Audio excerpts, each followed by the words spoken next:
Hi everyone, good evening. Okay, so Good evening, sir. hi, good evening.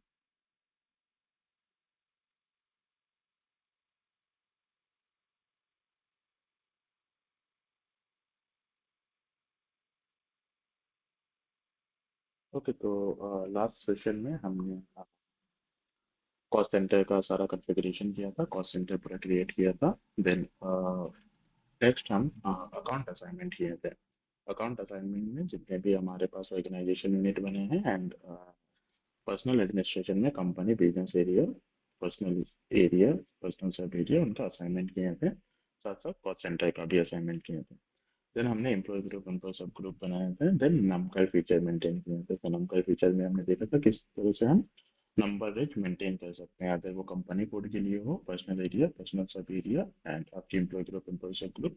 तो जिस हिसाब से हो आप वो ग्रुपिंग कर सकते हैं with the help of decision tree. और नेक्स्ट अपने पास एक और टॉपिक बचा हुआ है which is personal action.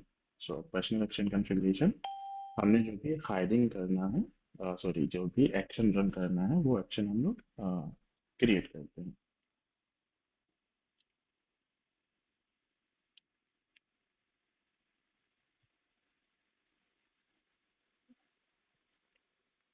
Okay, तो हमने पहले डिस्कस करके रखा था जो हमने पर्सनल एक्शन बनाने वाले हैं। तो वो पर्सनल एक्शन, चार पर्सनल एक्शन बनाएंगे: hiring, promotion, increment, transfer and separation. ये सारे आपके पर्सनल एक्शन हैं। प्रमोशन एंड इंक्रीमेंट सेम ही है एक तरह से। तो प्रमोशन ही बनाते हैं। प्रमोशन एंड इंक्रीमेंट में क्या डिफरेंस है? अगर किसी एम्प्लॉय का प्रमोशन हो रहा है, जैसे ईयरली इंक्रीमेंट होता है एंड प्रमोशन होता है, तो प्रमोशन एंड आपके बेसिक एट उनके जो सैलरी है वो भी चेंज होते हैं एंड ग्रेड भी चेंज होते हैं। और किसी एम्प्लॉय का बस इंक्रीमेंट होता है, उनका सैलरी चेंज होता है, ग्रेड चेंज नहीं होते हैं। तो जब एम्प्लॉय का बस सैलरी चेंज हो रहा तब इंक्रीमेंट होते हैं, एंड अगर उनका salary and grade, employee group employee sub group change हो रहा तब उसका प्रमोशन हो रहा। तो प्रमोशन में आपके salary and employee group change होते हैं, इंक्रीमेंट पे बस आपके सैलरी चेंज होते हैं। तो हम प्रमोशन रखते हैं: hiring, promotion, transfer and separation. Then हमने रीजन ऑफ एक्शन चेक किया था कि क्या क्या रीजन हो सकते हैं ये सब क्रिएट करने के। फॉर एग्जांपल अगर हम हायरिंग कर रहे हैं तो क्या रीजन हो सकता है हायरिंग करने के लिए? तो न्यू पोजीशन हम क्रिएट कर रहे हैं या तो रिप्लेसमेंट कर रहे हैं किसी का। उसी तरह प्रमोशन अगर हम क्रिएट कर रहे हैं तो क्या रीजन हो सकता है प्रमोशन का? तो ईयरली इंक्रीमेंट हो रहा है तब भी प्रमोशन, या तो बेटर परफॉर्मेंस है, किसी एम्प्लॉय का अच्छा परफॉर्मेंस हो रहा है तब भी हम प्रमोशन कर सकते हैं। ट्रांसफर, अगर किसी एम्प्लॉय का वन लोकेशन चेंज हो रहा, अगर वो रिक्वेस्ट कर रहा लोकेशन चेंज के लिए तब उसका ट्रांसफर कर रहे हैं।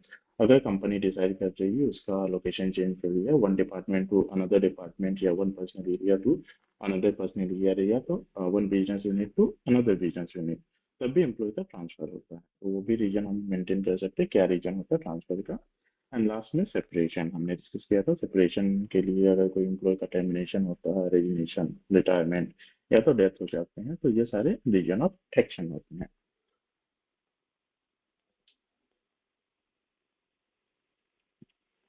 तो ठीक है, ये personal action configuration. Personal action configuration में हम डिफाइन इन्फो ग्रुप करते हैं, देन सेटअप पर्सनल एक्शन करते हैं, create reason of personal action, change action menu, then UGR maintain करते हैं which is user group. Concept ये है कि जब भी हम लोग कोई हायरिंग करते हैं या टर्मिनेशन या सेपरेशन या ट्रांसफर, प्रमोशन, तो सबसे पहले हमें इन्फो ग्रुप बनाना पड़ता है। इन्फो ग्रुप क्या है? कभी भी आप किसी एम्प्लॉय का मास्टर डाटा मेंटेन कर रहे हैं, अगर हायरिंग कर रहे हैं या तो प्रमोशन, सेपरेशन या कुछ भी, तो उसमें मास्टर डाटा में इन्फो टाइप मेंटेन करने पड़ते हैं। तो हर एक एक्शन के लिए हम अलग अलग इन्फो ग्रुप बनाते हैं। इन्फो ग्रुप बना के वो इन्फो टाइप उसमें मेंटेन करते हैं।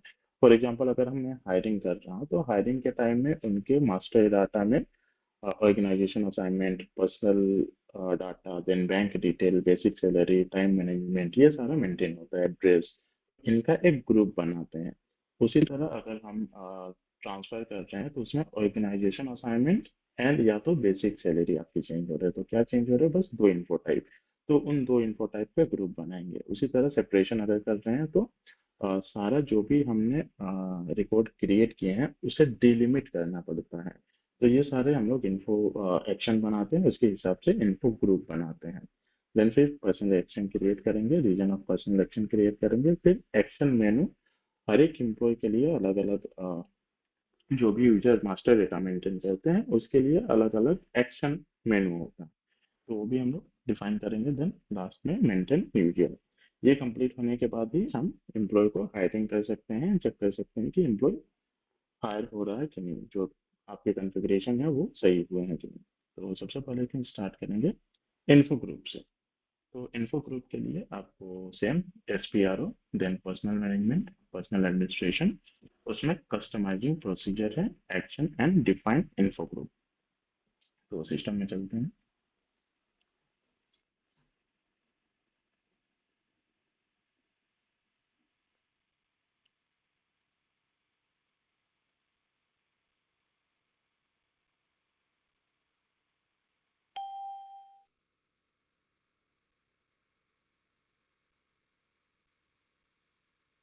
ठीक है, तो T code SPRO, then SAP reference IMG, उसके अंदर personal management, then personal administration, उसके अंदर कस्टमाइजिंग प्रोसीजर।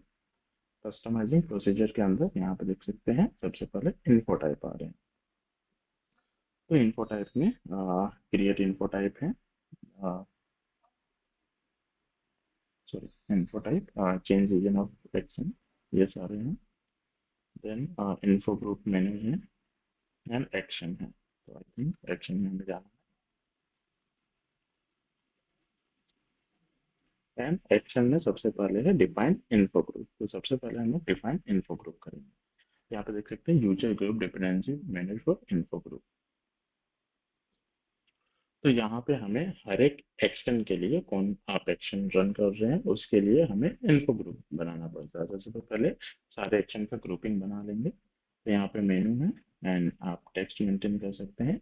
यूजर डिपेंडेंट होता है कि अगर कोई एम्प्लॉय है तो वो मेंटेन कर रहा है इंडिया से, और सेम यूजर है कोई मेंटेन करता है USA से, अगर आपके ऑर्गेनाइजेशन मल्टीपल कंट्री में है। तो कोई यूजर हो सकता है इंडिया से मेंटेन करे, एक्शन हायरिंग करे, कोई हो सकता है USA से हायरिंग करे। तो उसके लिए फिर हम लोग यूजर डिपेंडेंसी बनाते हैं, रेफरेंस नंबर मेंटेन करते हैं। तो यहाँ पे सबसे पहले हम लोग न्यू एंट्री में जाके सारे एक्शन के लिए क्रिएट करेंगे। तो यहाँ पे चेक करेंगे, हमें कोड 2 डिजिट का मेंटेन करना पड़ेगा, तो यहाँ पे चेक कर लेंगे कोई कोड मेंटेन है या नहीं। तो T2 T3 ठीक है। T3 से हम लोग अपना सारा एडिंग एक्शन करेंगे, T3 T4 T5 and T6। तो यहाँ पे न्यू एंट्री क्लिक करेंगे, then menu T3 which is hiring. आप मेंटेन कर सकते हैं data hiring. User group dependency पे क्लिक करेंगे, रेफरेंस नंबर में जो हम लोग मेंटेन करेंगे 40, जो इंडिया का मोल का होता है। देन उसी तरह यहाँ पे T4।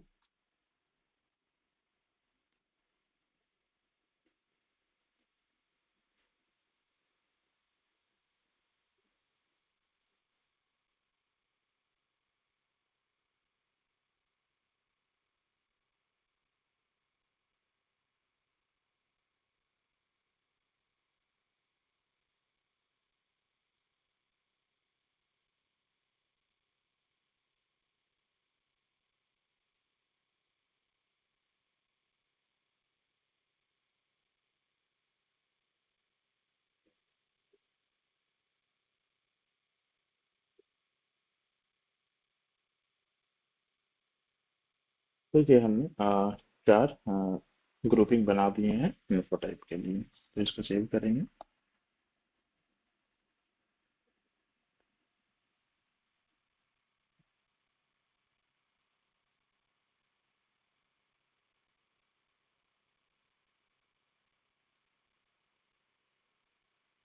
तो हमने इन्फो ग्रुप बना दिए हैं। अभी नेक्स्ट चलते हैं ये इन्फो ग्रुप मॉडिफायर है। ये भी एक मोड फीचर है। इन्फो ग्रुप मॉडिफायर क्यों मेंटेन करते हैं? सपोज जब हम हायरिंग करते हैं तो हायरिंग बहुत सारे एम्प्लॉय का होते हैं। फॉर एग्जांपल एक ले लेते हैं मैनेजर का, एंड एक होते हैं वर्कर या स्टाफ, लेबर। तो जब मैनेजर का हम लोग हायरिंग करेंगे तो उनका क्वालिफिकेशन, उनका पोजीशन, उनका जो एम्प्लॉय ग्रुप है वो अलग होता है। तो जब हम इन्फो टाइप मेंटेन करते हैं तो इन्फो टाइप में बहुत सारे इंफॉर्मेशन आते हैं, जैसे organisation assignment, personal data, then bank detail. उसी तरह एजुकेशन क्वालिफिकेशन आता है। तो मैनेजर के लिए जब हम लोग हायरिंग करते हैं तो उसके लिए ये इन्फो टाइप मैंडेटरी हो जाता है। तो हमें मैनेजर के लिए उनका education, qualification and previous employee, अगर वो कहीं पे काम कर रहा है तो प्रीवियस एम्प्लॉय। तो एजुकेशन के लिए इन्फो टाइप 22, क्वालिफिकेशन के लिए 23 एंड प्रीवियस एम्प्लॉय के लिए 20। तो ये सारे इन्फो टाइप होते हैं। जब हम मैनेजर के हायरिंग करेंगे तो उन सब इन्फो टाइप के साथ ये तीन इन्फो टाइप भी ऐड करेंगे। बट जब वर्कर के लिए हायरिंग करेंगे तो ये तीन इन्फो टाइप मैंडेटरी नहीं है, हमें जरूरी नहीं कि मेंटेन करना पड़े।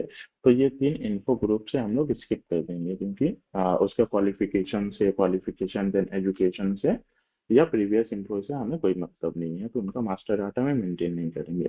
तो यहाँ पे दो टाइप के एम्प्लॉय बन गए हैं। तो इन्फो टाइप भी उस टाइप के एम्प्लॉय के लिए जो इन्फो ग्रुप बनेंगे वो भी अलग अलग हम डिफाइन करेंगे। तो जो इन्फो ग्रुप बनाएंगे, फॉर एग्जाम्पल T3 बनाए मैनेजर हायरिंग के लिए, एंड T4 बनाया वर्कर हायरिंग के लिए, एंड T3 में सारे इन्फो टाइप मेंटेन किए, मैंडेटरी इन्फो टाइप। उसके अलावा 22, 23 देन 24 भी मेंटेन किए। बट वर्कर के लिए हम मेंटेन नहीं करेंगे। देन उसके बाद क्या करेंगे, जब हम मैनेजर का हायरिंग करेंगे तो उसके लिए ये इग्मोड फीचर मेंटेन हमें करना पड़ेगा। तो इग्मोड फीचर में क्या होगा, वो चेक करेगा कि एम्प्लॉय ग्रुप या एम्प्लॉय सब ग्रुप कौन सा है। जैसे उसको एम्प्लॉय सब ग्रुप मिलेगा मैनेजर का, एचआर मैनेजर, फाइनेंस मैनेजर, या तो उनको वर्कर का मिलेगा, स्टाफ कॉन्ट्रैक्ट बेसिस का। तो वो चेक करेगा उसके रिटर्न वैल्यू में क्या मेंटेन किया हुआ है। यहाँ पे देख सकते हैं इन्फो ग्रुप, यहाँ पे 10 मेंटेन किया हुआ है। एंड इस तरह से हायरिंग या टर्मिनेशन सेपरेशन आप मेंटेन कर सकते हैं। तो यहाँ पे T1 इस एम्प्लॉय ग्रुप के लिए, सॉरी T3, एंड वर्कर के लिए T4। तो जब भी आप वर्कर के लिए हायरिंग करेंगे तो वहाँ पे इन्फो ग्रुप अलग आएंगे। जब आप मैनेजर के लिए हायरिंग करेंगे तो वहाँ पे इन्फो ग्रुप अलग आएंगे। तो ये कॉन्सेप्ट होता है एक मोड फीचर का। बट अभी हम जो हायरिंग करेंगे वो एक ही इन्फो ग्रुप बनाएंगे, मैनेजर हो या वर्कर हो या एग्जीक्यूटिव हो, सब के लिए हम सेम बनाएंगे। तो हमें इन्फो ग्रुप मॉडिफायर का जरूरत नहीं है। जरूरत कब पड़ेगा, जब हम दो इन्फो ग्रुप बनाएंगे अलग अलग वर्कर टाइप के लिए। तो ये कब होता है, जब आपके लेवल बड़ा ऑर्गेनाइजेशन है एंड वहाँ पे बहुत सारे मेंटेन करने पड़ते हैं। तो क्या होता है, अगर एक ही इन्फो टाइप हम ग्रुपिंग बनाएंगे एंड उसमें 23, 24, 25 भी मेंटेन करेंगे, तो जब वर्कर के लिए हायरिंग करेंगे, फॉर एग्जाम्पल अगर मैं मास हायरिंग कर रहा हूँ वर्कर के लिए, तो ये सारे इन्फो टाइप आएंगे। तो या तो हमें ये मेंटेन करने पड़ेंगे या तो स्किप करने पड़ेंगे। तो हम क्या करेंगे, फिर दो इन्फो ग्रुप बनाएंगे, info type menu T3 and T4, and manager के लिए अलग रखेंगे एंड जो वर्कर के लिए है वो अलग रखेंगे। बट अभी हम एक ही ग्रुप बनाए हैं, इसीलिए इन्फो ग्रुप मॉडिफायर मेंटेन करने का जरूरत है नहीं। बाकी इन्फो ग्रुप में सेम ही जो हमने पिंच फीचर देखा, नंबर फीचर देखा, उसी तरह से है। तो यहाँ पे employ group and employ sub group पे जो रिटर्न वैल्यू डालते हैं वो आपके इन्फो ग्रुप होते हैं, जो अभी हमने मेंटेन किया था T3 एंड T4। आप इसके डॉक्यूमेंट में जाके चेक कर सकते हैं। देन नेक्स्ट जो होता है वो इन्फो ग्रुप होता है। तो यहाँ पे हमें कौन सा इन्फो ग्रुप आपने मेंटेन किया उसके हिसाब से इन्फो टाइप क्रिएट करने पड़ते हैं। फॉर एग्जांपल हमने T3 मेंटेन किया है, T3 किसके लिए, हायरिंग के लिए। तो यहाँ पे देख सकते हैं टाटा हायरिंग। तो टाटा हायरिंग के लिए हम सारा info group and number operation maintain करेंगे। तो यूजर ग्रुप यहाँ पे हम लोग जो रेफरेंस ग्रुप लिए हैं 40 इंडिया के लिए, ये आप कोई भी ले सकते हैं। 40 जरूरी नहीं है कि आप 40 ही ले, 40, 50 दो टू डिजिट का कोई भी नंबर ले सकते हैं। बट 40 मोल का है इंडिया के लिए, तो मोस्ट ऑफ द केसेस में हम लोग 40 ही लेते हैं, ताकि हमें याद रहे कि हाँ इन्फो ग्रुप हमने 40 मेंटेन किया है। अदरवाइज यहाँ पे आप कुछ भी मेंटेन कर सकते हैं, जरूरी नहीं कि आपको मोल का ही मेंटेन करना है 40। तो हमने यहाँ पे 40 लिया है। यूजर ग्रुप भी सेम मेंटेन करेंगे। इन्फो ग्रुप मॉडिफायर में कुछ भी हमने मेंटेन नहीं किया है दे, तो यहाँ पे इन्फो ग्रुप में कुछ भी मेंटेन करने का जरूरत नहीं है। यहाँ पे नंबर है, सीक्वेंस नंबर 1 2 3 से कौन कौन सी इनपुट टाइप सीक्वेंस में आना चाहिए वो हम मेंटेन करेंगे। देन यहाँ पे ऑपरेशन आते हैं। ऑपरेशन आपके तीन वो तरह के होते हैं जो मेनली मेंटेन करते हैं ऑपरेशन, वो हम तीन मेंटेन करते हैं। INS, COP and DEL। INS होता है क्रिएट के लिए, COP होते हैं कॉपी के लिए, एंड DEL होता है डिलीमिट के लिए। क्रिएट, कॉपी एंड डिलीमिट में क्या डिफरेंस है? जब भी आप एम्प्लॉय का हायरिंग कर रहे हैं तब वहाँ पे जो भी आप इन्फो टाइप मेंटेन कर रहे हैं वो फर्स्ट टाइम आप क्रिएट कर रहे हैं। इससे पहले वो इन्फो टाइप उस एम्प्लॉय के लिए एग्जिस्ट नहीं करता था। एक्चुअली वो एम्प्लॉय ही एग्जिस्ट नहीं करता था, क्योंकि आप हायरिंग कर रहे हैं तो उस एम्प्लॉय का एग्जिस्टिंग उस सिस्टम में फर्स्ट टाइम हो रहा। तो उसके मास्टर डाटा में जितने भी इन्फो टाइप है वो हम फर्स्ट टाइम क्रिएट करेंगे। तो ये सारे info type, for example 1 2, bank detail, address, personal data, ये सब हमने क्रिएट कर दिए हैं। उसके बाद जो भी एक्शन होता है हायरिंग के अलावा, ट्रांसफर हो या आपके प्रमोशन हो, तब वो हम इन्फो टाइप कॉपी करते हैं। उसके बाद हम लोग क्रिएट नहीं करते। क्रिएट एक ही बात होता है जब हम लोग हायरिंग करते हैं। उसके बाद उसको कॉपी करके उसमें अगर कुछ भी चेंज है तब हम लोग करते हैं। For example organisation 1, organisation info type 1 organisation assignment होता है, जिसमें हम company code, personal area, personal sub area, employee group, employee sub group, payroll area, job position, organisation unit, ये सब मेंटेन करते हैं। तो जब एम्प्लॉय का फर्स्ट टाइम हायरिंग करेंगे तो हमें ये रिकॉर्ड क्रिएट करना पड़ेगा। एक बार क्रिएट होने के बाद जब हम इसका ट्रांसफर करेंगे, ट्रांसफर एक्शन रन करेंगे, तब हमें कौन सा ऑपरेशन करना पड़ेगा? कॉपी। सेम रिकॉर्ड को कॉपी करके अगर उसमें आप कुछ भी चेंज करना चाहते हैं, जैसे पर्सनल एरिया हमें चेंज करना है क्योंकि एम्प्लॉय का ट्रांसफर हो रहा है या तो प्रमोशन हो रहा है, तो एम्प्लॉय ग्रुप या एम्प्लॉय सब ग्रुप हमें मैनेजर से, सीनियर मैनेजर या एग्जीक्यूटिव से मैनेजर करना है, तो आप एम्प्लॉय ग्रुप चेंज कर सकते हैं उसी रिकॉर्ड को कॉपी करके। आप नया रिकॉर्ड क्रिएट नहीं कर सकते।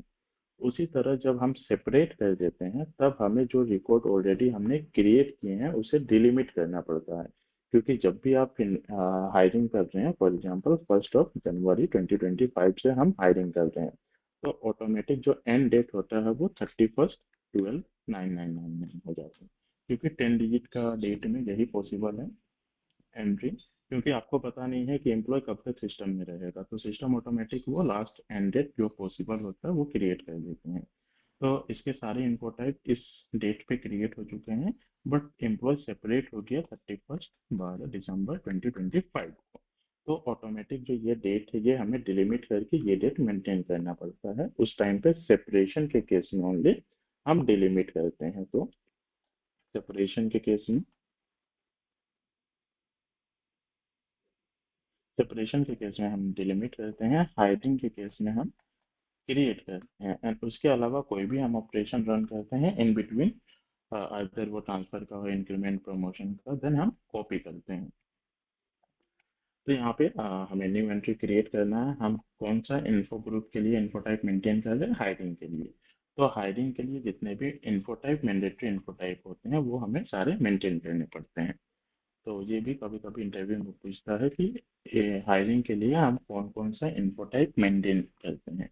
तो वो सब मैंडेटरी होता है, उसके विदाउट सिस्टम आप रन नहीं कर सकते पेरोल। अगर वो मास्टर डाटा मेंटेन नहीं है तो आप पेरोल रन नहीं कर सकते हैं। तो वो सब इन्फो टाइप आपको क्रिएट करने पड़ेंगे। तो यहाँ पे न्यू एंट्रीज करेंगे। न्यू एंट्रीज में इन्फो ग्रुप मेंटेन करेंगे 40।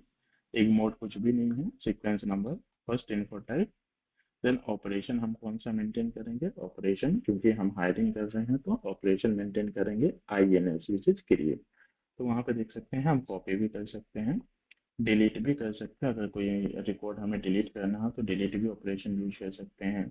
देन डिलीमिट के लिए LIFM ये मेंटेन करते हैं। मॉडिफिकेशन अगर करना, कोई एग्जिस्टिंग रिकॉर्ड में ही आपको मॉडिफिकेशन करना है तो आप मोड का भी यूज कर सकते हैं, बट ये भी रेयरली यूज होता है। तो हम लोग डायरेक्टली इन्फो टाइप में मॉडिफिकेशन करते हैं, यूजर ग्रुप में डिफाइन नहीं करते हैं। यूजर ग्रुप में बस तीन डिफाइन करते हैं, copy, create and डिलीमिट।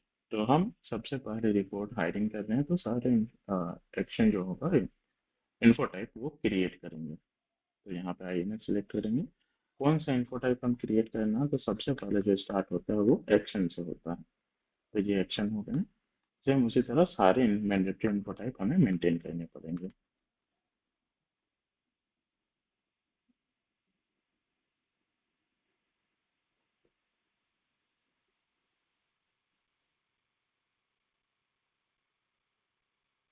004 action, 00014 organisation assignment, 0002 personal data. उसी तरह 0003 नहीं होता है, वो पेरोल स्टेटस होता है, वो हम लोग चेंज क्रिएट नहीं करते हैं। जब भी पेरोल रन होता है तब उसको हम चेंज करते हैं, मॉडिफिकेशन करते हैं, तो वो वन टाइम एक्टिविटी है, कभी भी कर सकते हैं। तो यहाँ पे हम लोग क्रिएट नहीं करते, 04 भी नहीं करते, चैलेंजेस 05 लिव इन टाइटल में भी नहीं करते हैं। 006 मेंटेन करते हैं, विच इज एड्रेस। एड्रेस में आपके सब टाइप होते हैं, क्या क्या सब टाइप होते हैं। 00014 permanent address and 0002 for temporary address. तो अगर किसी का परमानेंट एंड टेम्पररी एड्रेस है तो वहाँ पे दोनों इन्फो टाइप आने चाहिए, तो यहाँ पे हमने सब टाइप भी मेंटेन किया है।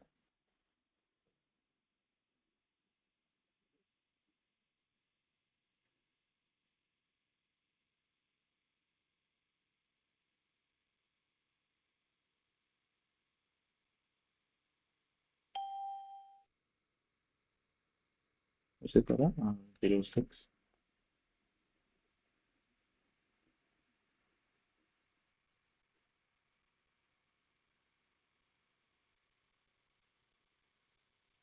देन उसके बाद 007 for maintaining the work schedule.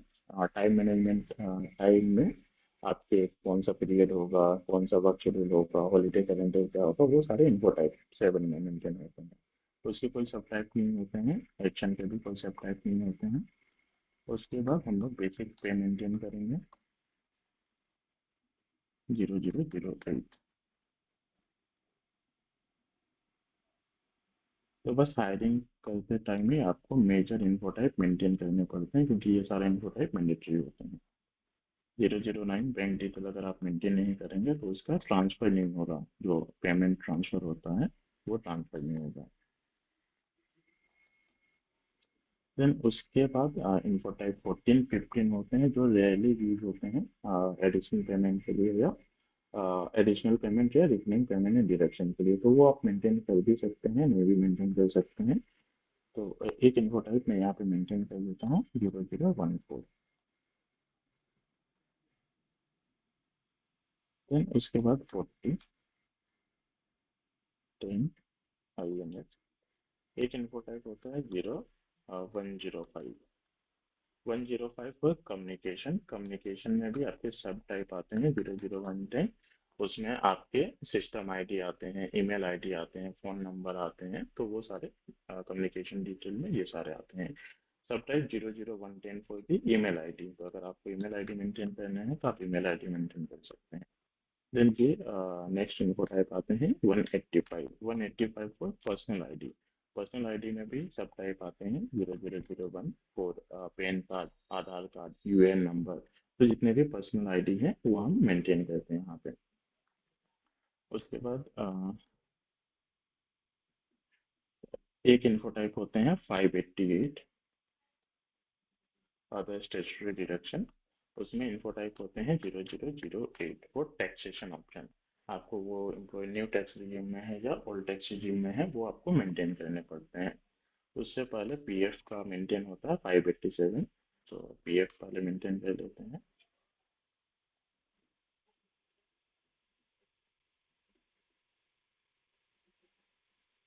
588 में ही बहुत सारे टाइप सब टाइप होते हैं, 0014 ESI, 002 level verify fund, 0034 professional tax and 00084 taxation option.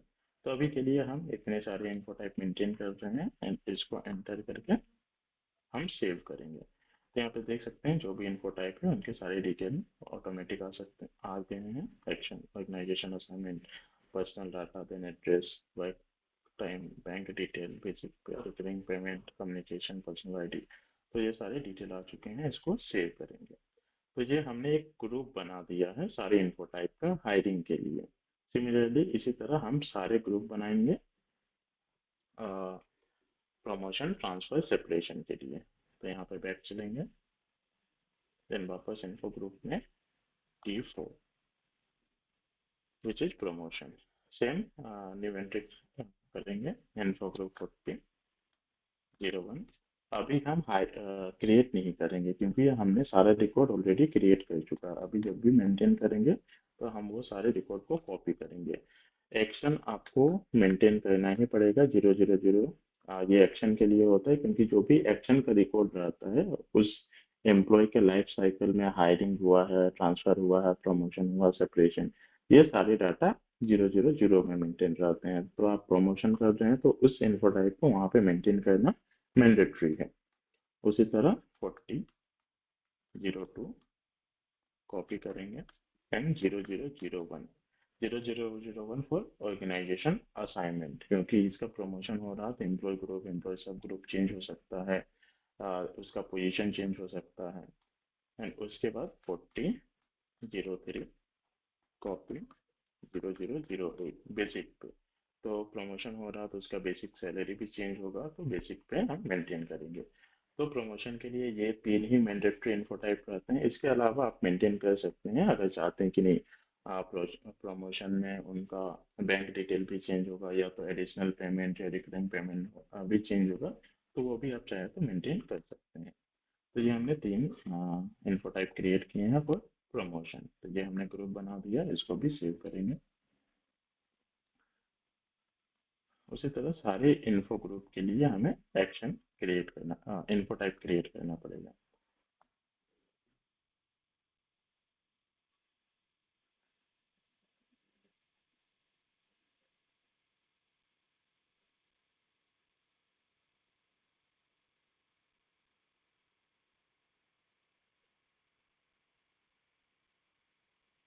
तो ट्रांसफर के लिए भी हमने 2 ही इनपुट टाइप रखे हैं, एक्शन, क्योंकि ट्रांसफर एक्शन हो रहा तो एक्शन हमें रखना पड़ेगा।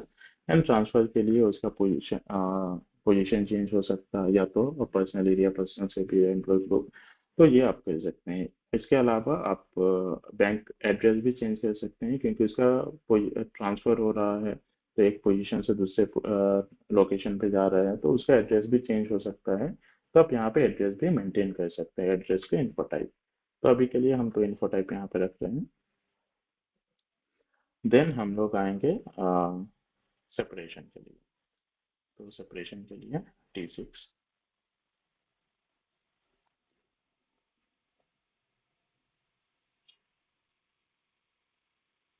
T6 में info groups number 01 and operation हम यहाँ पे कॉपी करेंगे। कौन से इन्फो टाइप? एक्शन के लिए। एक्शन कभी भी डिलीमिट नहीं होता है, एक्शन आपका कॉपी होता है क्योंकि जब प्रमोशन लास्ट उसका हुआ उसके बाद आपको सेपरेशन करना है। तो प्रमोशन को डिलीमिट करके आपको सेपरेशन नहीं करना क्योंकि सेपरेशन का जो लास्ट डेट रहता है वो 31/12/99 ही रहता है, क्योंकि सेपरेशन ही डेट जो स्टार्टिंग डेट होता है वो आपका लास्ट डिजिट होता है। तो सेपरेशन में एक रिकॉर्ड बनता है जहाँ पे start date and end date होता है। स्टार्ट डेट आपका वो लास्ट वर्किंग डे होता है, एंड डेट आपके 31/9/99 ही होते हैं। तो ये हम कॉपी करेंगे info type 40, sorry user group 40 02 and जो आपके ऑर्गेनाइजेशन असाइनमेंट होते हैं वो भी आपके कॉपी होते हैं, वो भी डिलीमिट नहीं होते हैं। उसके अलावा जितने भी इन्फो टाइप हैं जैसे बैंक डिटेल है, बेसिक पे है, इन्फो टाइप 7 है, वो हम डिलिमिट करते हैं। क्योंकि अगर आपने डिलिमिट नहीं किया, जैसे एम्प्लॉय का सेपरेशन हो चुका है एंड आपने जो बेसिक सैलरी है वो डिलिमिट नहीं की है, एंड अगर कभी गलती से उस एम्प्लॉय का सैलरी आप रन कर दिए हैं तो वो सेपरेशन होने के बाद भी उसका पेरोल में जो भी बेसिक सैलरी पे जितने भी वेज टाइप होंगे HRA बेसिक वो उसके आ जाएंगे क्योंकि आपने डिलिमिट नहीं किया है। तो सिस्टम को अभी भी लग रहा है कि इसका बेसिक पे मेंटेन होना चाहिए। तो यहाँ पे 007 वर्क शेड्यूल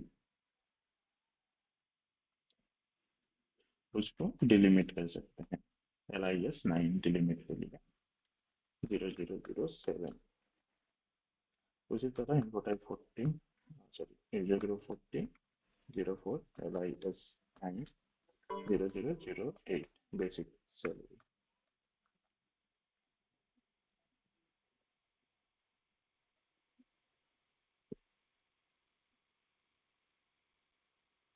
हमने 14 भी मेंटेन किया है तो इसको भी डिलिमिट करना पड़ेगा।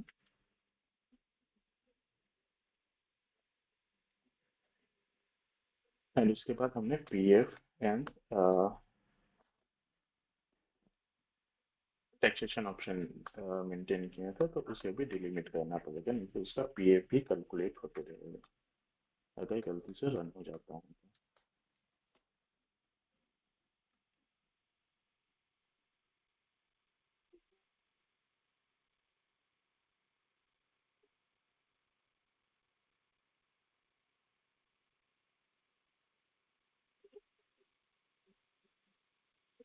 तो ये हमने सेपरेशन के लिए भी सारे इन्फो टाइप मेंटेन कर दिए हैं, इसको भी एंटर करके सेव करेंगे।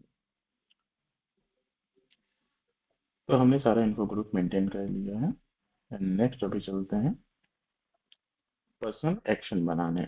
अभी तक हमने एक्शन नहीं बनाए, ये सारा इन्फो ग्रुप था हायरिंग के लिए, सेपरेशन के लिए। अब हायरिंग जैसे प्रमोशन एंड ट्रांसफर का मैंने इन्फो ग्रुप बनाया, उसमें एक में 001 रखे हैं, एक्शन रखे हैं, ऑर्गेनाइजेशन असाइनमेंट एंड बेसिक पे। आप चाहे तो ट्रांसफर प्रमोशन के लिए सेम इन्फो ग्रुप यूज कर सकते हैं, क्योंकि उसमें भी कॉपी हो रहा है। एंड ऑलमोस्ट जो आपके इन्फो टाइप है उसमें भी सेम है, बस बेसिक पे नहीं है तो बेसिक पे हम मेंटेन करके उसको स्किप कर देंगे। तो आप एक ही इन्फो ग्रुप दो एक्शन में यूज कर सकते हैं। अगर आप चाहते हैं कि नहीं मुझे अलग अलग बनाना है तो आप अलग अलग भी बना सकते हैं, तो अभी हमने अलग अलग बनाया है। आप एक ही बना के उसको promotion action and transfer action में भी यूज कर सकते हैं, कोई इशू नहीं है। तो ये इन्फो ग्रुप हो गए। तो इन्फो ग्रुप में पहले हमने सारे इन्फो ग्रुप मेंटेन किए हैं, hiring, transfer, then confirmation, provision, extension, increment, then promotion, demotion, separation, तो ये सारे इन्फो ग्रुप हैं। इनको इन्फो ग्रुप बना के फिर हमने इन्फो टाइप वहाँ पे ग्रुपिंग मेंटेन किए हैं। फॉर एग्जांपल यहाँ पे 09 रेजिग्नेशन के लिए हमें इन्फो टाइप मेंटेन हो रहा है। यहाँ पे सारे ऑपरेशन है, क्या क्या ऑपरेशन आप मेंटेन कर सकते हैं। तो बस हायरिंग के लिए INS होता है एंड सेपरेशन के लिए LIS एंड डिलिमिट, बाकी आप कॉपी कर सकते हैं।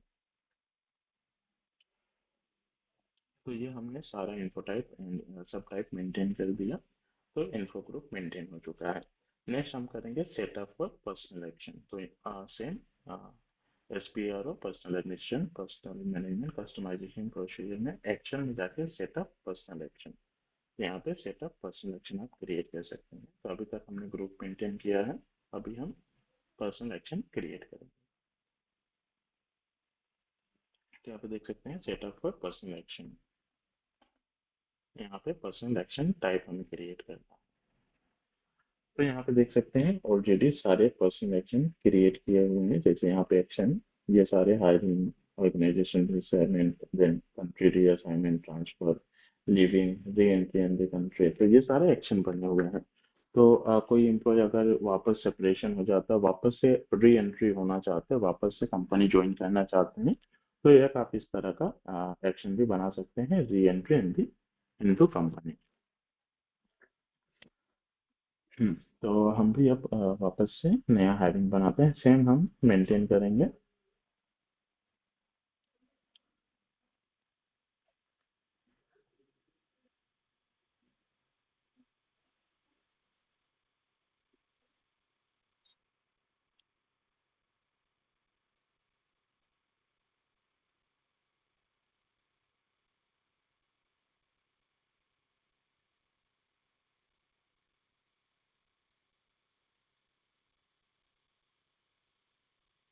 हाँ, किसी ने ये कॉन्फ़िगरेशन सही से किया नहीं है, इसलिए जब भी आप पर्सनल एक्शन में आएंगे यहाँ पे एरर आएगा, तो वो एक बार आपको ध्यान रख देना है। तो यहाँ पे देख सकते हैं ये फील्ड आपको मेंटेन करना पड़ेगा, ये है additional action which is info type 302 additional action. तो जब भी आप एक्शन क्रिएट करते हैं, एडिशनल एक्शन ऑटोमेटिक अपडेट होना चाहिए, तो आपको हमेशा ये इनेबल करना पड़ेगा, अदरवाइज ये एरर देगा कि update is not allowed for the update 00 0302। तो हमें चेक करना है यहाँ पे T1 T3 मेंटेन है या नहीं है।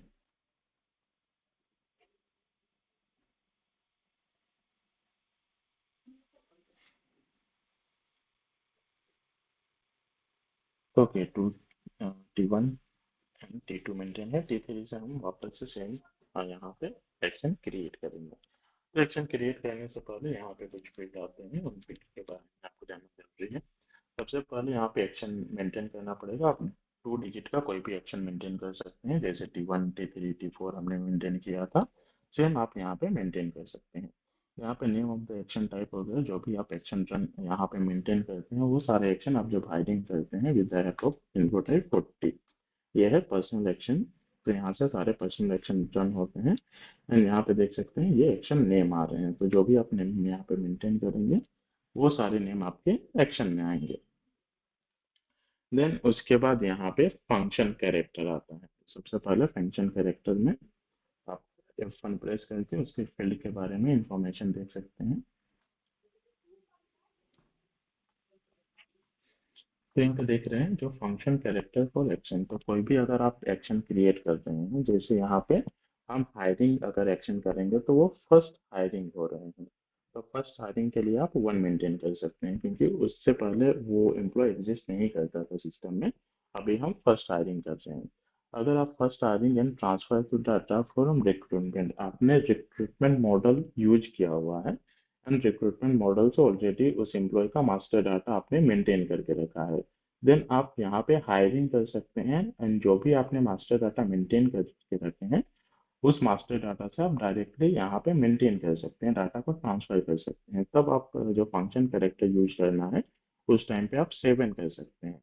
अगर आप दूसरे कंपनी से मेंटेन करके इस कंपनी में आ रहे हैं, देन आप इन्फो टाइप 8, इन्फो टाइप 9 या अदर एक्शन के लिए आप 0 मेंटेन कर सकते हैं। तो हायरिंग के लिए हम 1 मेंटेन करेंगे क्योंकि फर्स्ट हायरिंग हो रहा है। उसके अलावा re entry of the company हो रहा है या सेपरेशन हो रहा है या ट्रांसफर प्रमोशन, तब हम अदर एक्शन मेंटेन करेंगे। तो यहाँ पे जो फंक्शन कैरेक्टरिस्टिक है वहाँ पे देख सकते हैं, या तो आइदर बस जो हायरिंग होगा उसी पे ये 1 मेंटेन किया हुआ है। तो अगर आप सारा चेक कीजिएगा तो यहाँ पे देख सकते हैं जब हायरिंग किया हुआ है तभी यहाँ पे 1 मेंटेन किया हुआ है। ट्रांसफर में भी किसी ने रिटायर्ड एम्प्लॉय का ट्रांसफर में 1 मेंटेन किया है, या एडिशनल पर्सनल असाइनमेंट में भी 1। बाकी जो हायरिंग होता है तब भी यहाँ पे हम लोग 1 मेंटेन करते हैं। नेक्स्ट ये होता है custom specification. Custom specification blank रहता है, वहाँ पे कुछ मेंटेन नहीं करते हैं।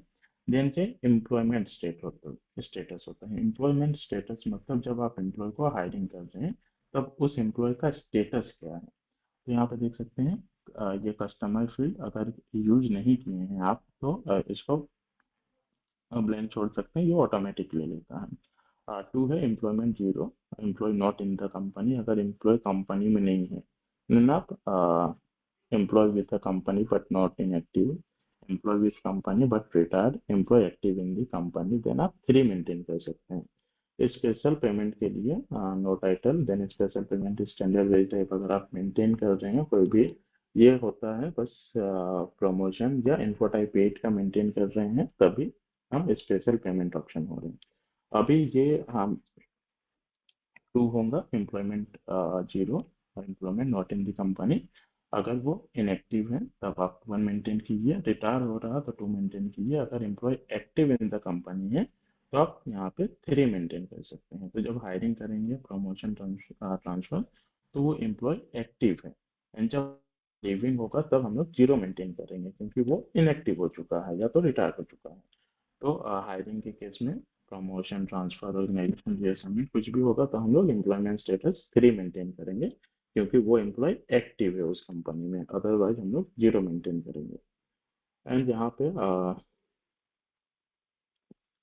स्पेशल पेमेंट का ऑप्शन आता है, स्पेशल पेमेंट स्टेटस। यहाँ पे भी सेम हम लोग employee active in the company 1 maintain करते हैं। कस्टमर